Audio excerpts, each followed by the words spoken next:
मेरे साथ मंच पर उपस्थित आदरणीय वक्ता मित्रों, दूर देश से आए हुए मेरे साथी सोसाइटी फॉर कास्ट जस्टिस के सदस्य, मुझे बार बार ये पूछा जाता है कभी कभी कि न्यायतंत्र की सुधारना का एक ही है आंदोलन, आपने क्यों हाथ में लिया? मेरा जवाब यह था कि दूसरे किसी ने हिंदुस्तान में 1947 के बाद, आज 58 ईयर्स के बाद, किसी ने नहीं सोचा कि भाई सब लोग ने agriculture, science, technology, infrastructure, education, आरोग्य के बारे में सब जगह पर बहुत काफ़ी प्रगति हमने की है। मेरी एक न्यायपालिका ऐसी है कि जिसमें शायद हमारी अधोगति हुई, और हमारे दूर दूर बैठे भाइयों और बहनों को मैं ये विनती करता हूँ कि आप आगे जा जाइए। हम एक परिवार हैं, आइए आगे, कम्युनिकेशन अच्छा रहेगा। Please come forward. कोई सो भी तो गए हैं शायद। एनीवे, मेरी आवाज़ उधर पहुँच नहीं पाई है, कोई बात नहीं। कि एक हमें जरूरत थी एक पारदर्शक न्याय प्रणाली का। हमने देखा है, हमने पढ़ा है, और हमारे जैसे जो लोग हैं हमारी उम्र के, उन्हें तो देखा है कि न्याय की लड़त के लिए, आज़ादी की लड़त के लिए हमारे पुरखों ने क्या क्या बलिदान दिए, खून बनाया। मगर एक चीज हमारे पुरखों नहीं कर पाए कि जो हमारी न्यायपालिका है, न्यायतंत्र है, उसके सुधार के लिए कभी किसी ने सोचा, शायद उन्होंने हिम्मत नहीं की। मैंने सोचा कि भाई ये काम कोई नहीं कर रहा है, तो हम साथ में मिलके एक पूरा जनरल साथ में मिलके काम करना चाहिए। और मुझे खुशी बात है कि सबसे ज़्यादा एक युवान लोग इधर आए हैं, और इधर से जहाँ जहाँ हम जाते हैं देश भर में घूमते रहते हैं हमारी सोसाइटी को स्थापित करने के लिए। सब जगह पर एक युवा लोग हमारे पास आते हैं। मुझे भी फील होता है at the age of 77 I feel that I am also becoming young. तो एक बड़ी बात है, मुझे मेरा हौसला बढ़ रहा है और मुझे विश्वास पैदा हो गया है कि आप लोगों के साथ सरकार से हमारा जो लक्ष्य है यह है कि न्याय तंत्र की सुधारना हमारे देश में आनी चाहिए, और ये जरूर आएगी।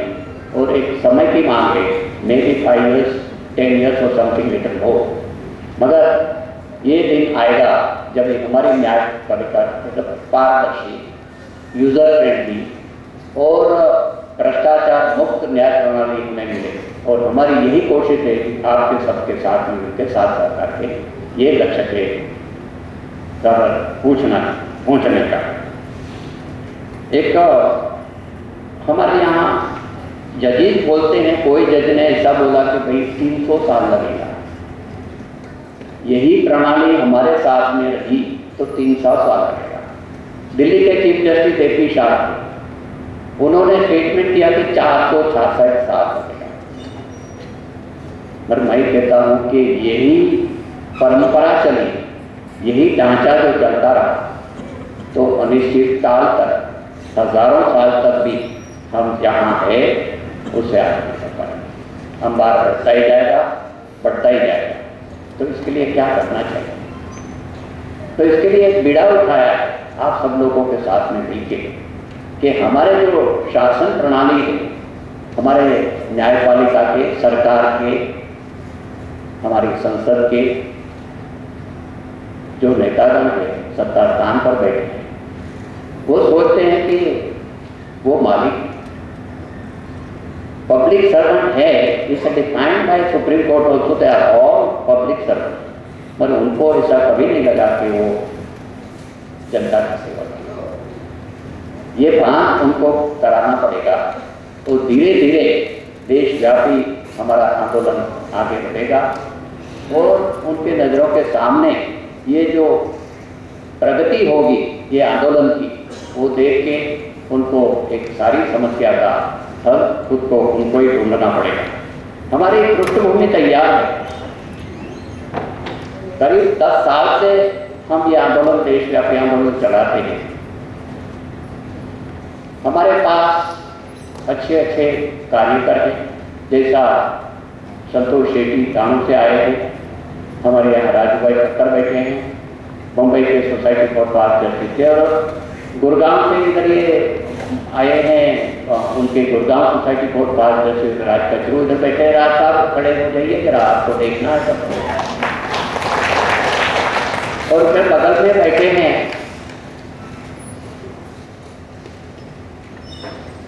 पाहूजा, ये पाहूजा है, इनकी पहुंच काफी लंबी चौड़ी है।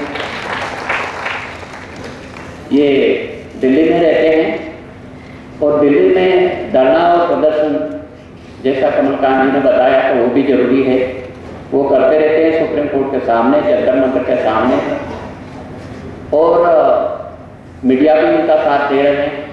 तो ये एक अच्छी शुरुआत है, सब पूरे हिंदुस्तान के सब हमारे जैसे कार्यकर्ताओं को उनकी प्रेरणा मिले कि जो पाहुजा जो करते हैं सब जगह पर, हमें भी कभी एक समय आएगा कर रास्ते शुरू करना पड़ेगा।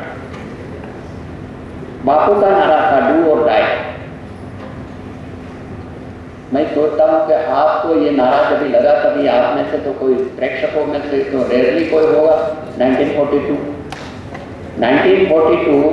8 और 9 अगस्त को मुंबई के गोवालिया ट्रेन से बापू ने महात्मा गांधी ने नारा दिया, अंग्रेजों चले जाओ, क्विट इंडिया, जिसको एक मूवमेंट बोलते हैं, डू और डाई, हम स्वराज लेते रहेंगे और मर जाएंगे तो भी लेते रहेंगे।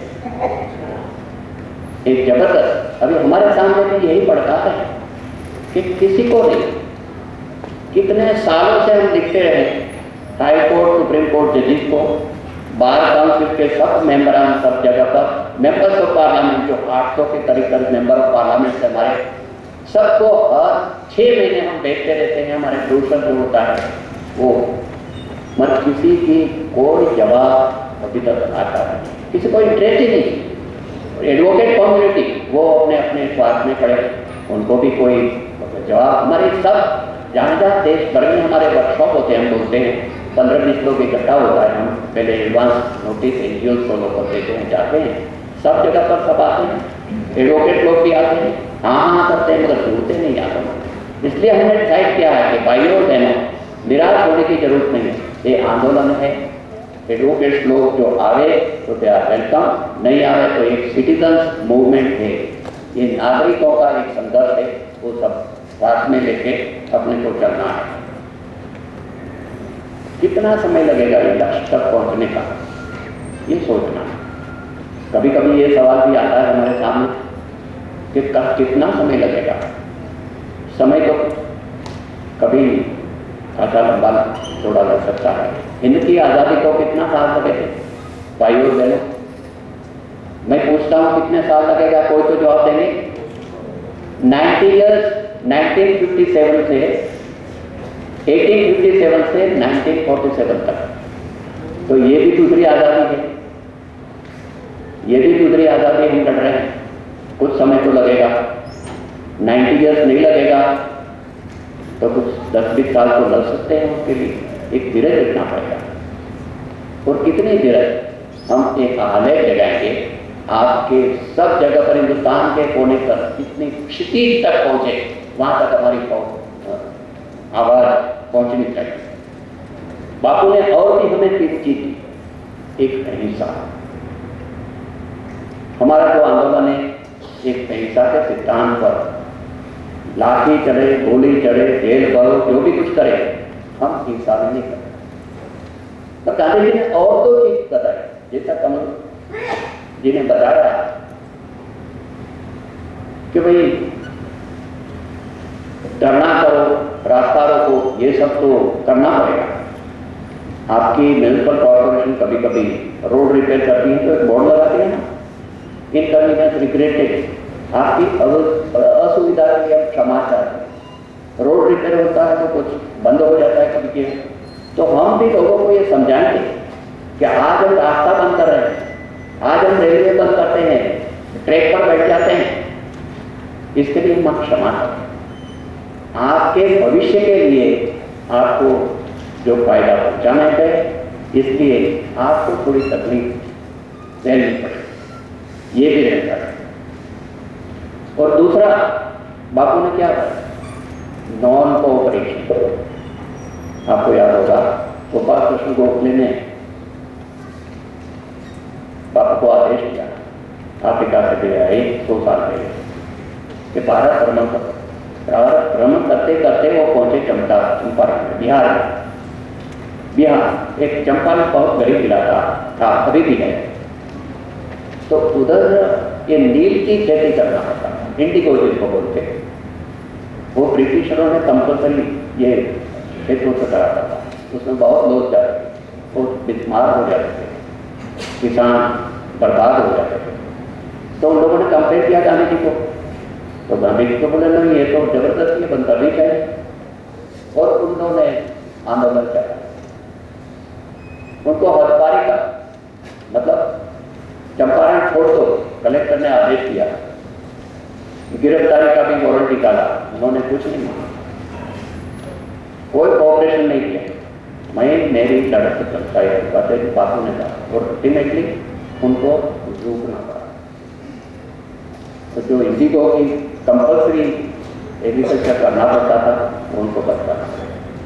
और दूसरी लड़क मैसूर पढ़ाई खेड़ा जिले में, बारडोली गुजरात में, ब्रिटिशरों ने उनके सामने गांधी जी ने बारडोली सत्याग्रह नाम के very very famous historical one, तो सरदार पटेल ने उसमें आगेवानी ली। और ब्रिटिशों ने जो जुल्म किए थे कि मैसूर करो, वो अकाल का समय था, फिर भी जबरदस्ती के उनके खेतों की ऑप्शन करते थे, जमीन की, घर की ऑप्शन करते थे, मगर फिर वो लोगों ने ये नहीं माना। और आखिर में ब्रिटिशों को उधर भी झुकाया, मैसूर मार करना पड़ा। और तीसरा जो जब प्रसिद्ध है, दांडी का फिर से इनका नाम लेता हूँ, कमल जी का, ये दांडी की बात की, वो तो विश्व प्रसिद्ध हिस्टोरी हो गई दुनिया की, कि 1.5 महीने तक पद यात्रा की अहमदाबाद से 1930 में। दांडी एक छोटा गांव वहां तक गुजरात था। और क्यों करना पड़ा? क्यों? नमक के ऊपर जो पूरे शुद्ध कुआं सबसे करीब है, उसका एक व्यंजन है खाने का, कुछ नहीं मिलता तो रोटी और नमक खा के भी गुजरा करते। ऐसे लोग हैं हमारे बहुत हिंदुस्तान में, तो उनके ऊपर नमक के ऊपर कर डाला, बोला नहीं मानेंगे, ये कानून तो गलत है। मगर सभी ने कानून बंद, जो पहले नॉन कोऑपरेशन था, असर था, ये दूसरा सभी ने कानून बंद, ये भी हमको करना पड़ेगा। ये इसके लिए भी तैयार है, उसमें शायद जेल करो, ये सब होता है, इधर तो ये होता है, मगर अच्छा काम करने के लिए आपको सेक्रेटरी देना ही पड़ेगा।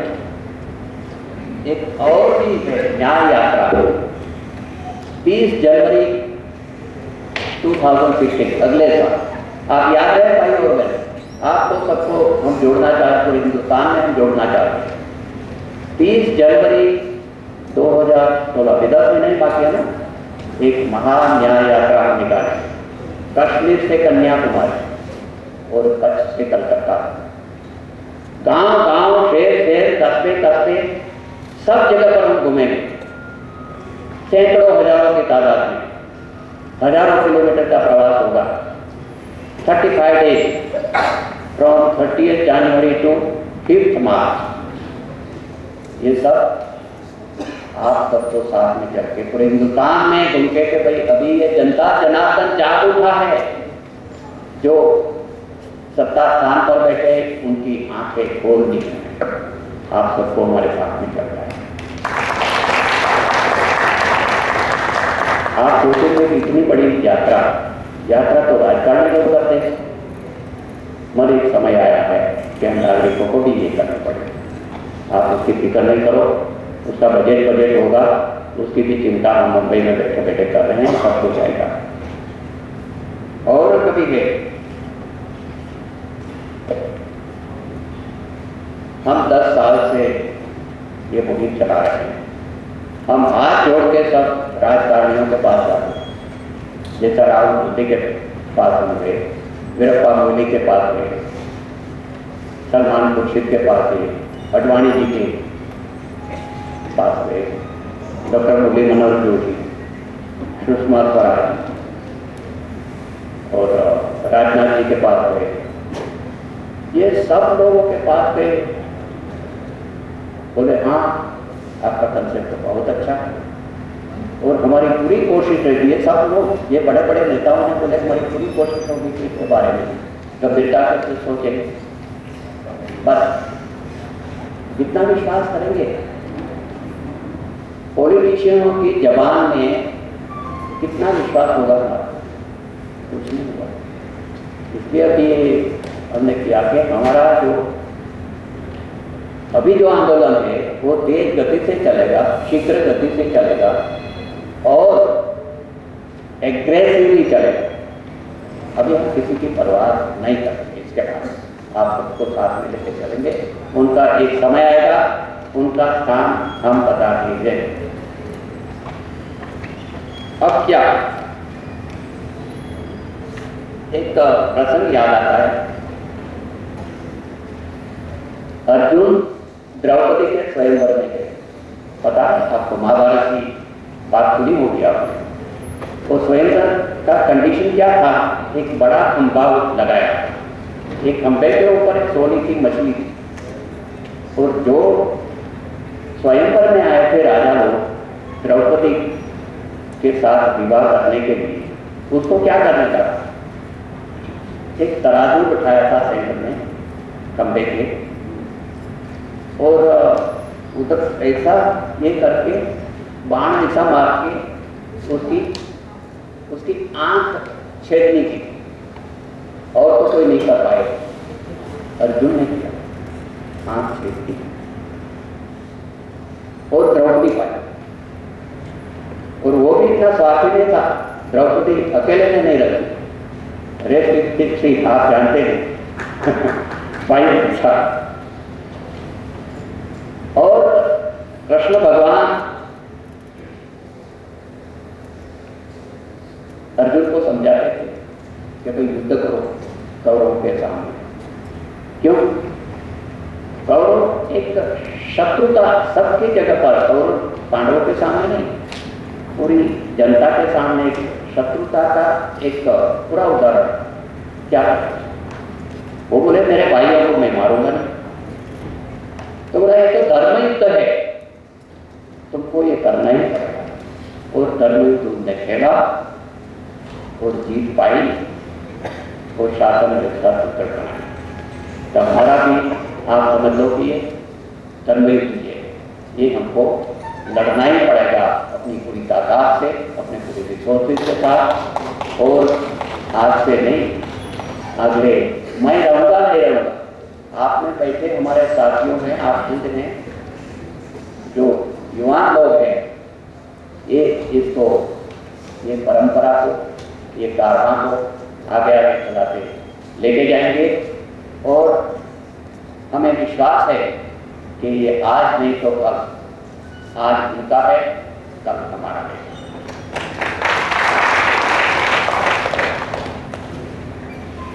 कृष्ण ने आगे क्या एडवाइस दी उनको,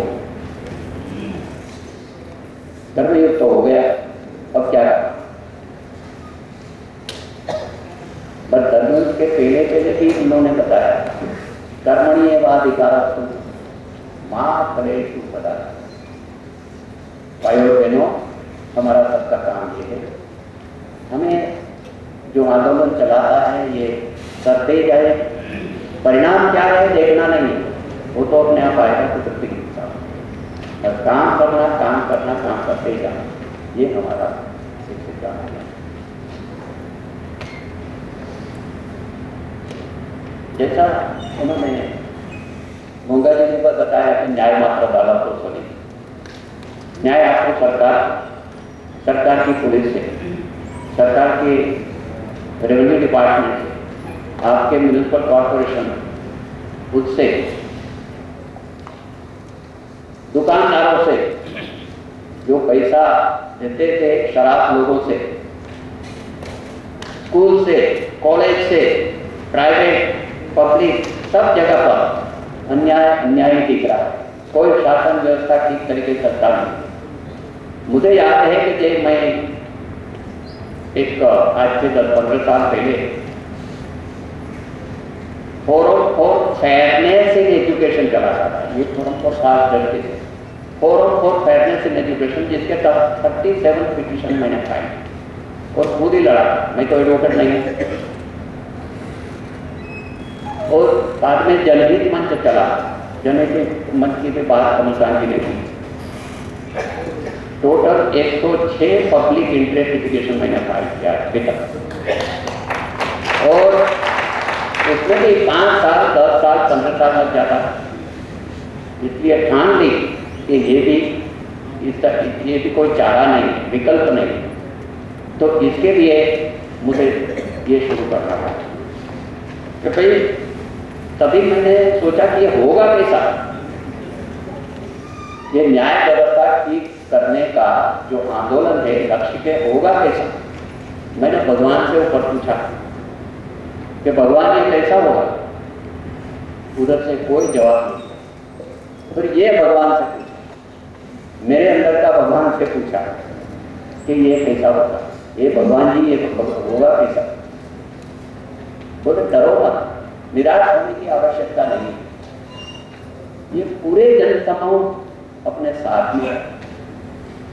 ये कलयुग इतना खराब अभी तक नहीं आया है, अच्छे लोग आपके जैसे भी हैं, वो साथ साथ में चलेगा। और ये हमारा हमेशा अभी लास्ट क्या करना होगा, जो अच्छे लोग हैं, वेल मीनिंग पीपल जिसको बोलते हैं, उसको कंट्रोलना, उसकी अंतरात्मा की जो गूंज है उसको बाहर लाना होगा।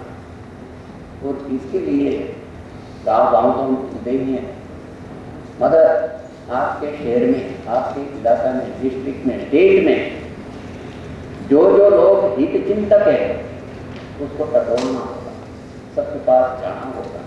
और ऐसे संगठन और माध्यम से जो सोसाइटी को पार्टिसिपेट का काम है कि भाई लोकल इश्यूज लेके और अपनी स्थानिक कोर्ट को लेके, और जब वो इश्यू लेके उसका सॉल्यूशन लाना होगा।